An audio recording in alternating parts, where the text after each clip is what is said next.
क्या बढ़ते बिल और जुर्माने की वजह से आप परेशान हैं?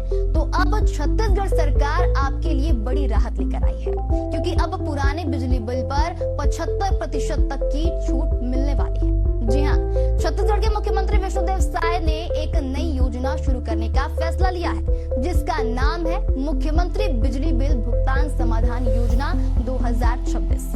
अब सवाल ये है कि आखिर इस योजना से फायदा किसे मिलेगा? सरकार के मुताबिक 3 तरह के बिजली उपभोक्ताओं को इसका लाभ पूरी तरीके से मिलेगा। पहला, जिनके बिजली कनेक्शन 31 मार्च 2023 तक बंद या फिर निष्क्रिय हो चुके हैं। दूसरा, सक्रिय एकल बत्ती कनेक्शन वाले उपभोक्ताओं को। और तीसरा, घरेलू और कृषि से जुड़े उपभोक्ताओं। अब सबसे बड़ा सवाल यह है कि राहत कितनी मिलेगी? इस योजना के तहत अधिभार यानी कि पेनल्टी में 100% छूट दी जाएगी। इतना ही नहीं, कई मामलों में मूल बकाया राशि में भी 75% तक छूट मिलेगी। लेकिन क्या इसका फायदा ऐसे ही मिल जाएगा?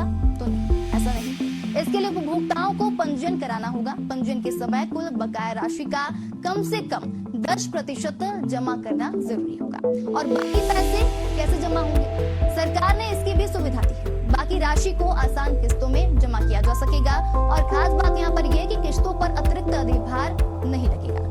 सरकार का कहना है कि यह योजना 30 जून 2026 तक लागू रहेगी, यानी कि जिन लोगों पर बिजली बिल का बोझ है उनके लिए यह एक बड़ा मौका है और राहत पाने का खबर है।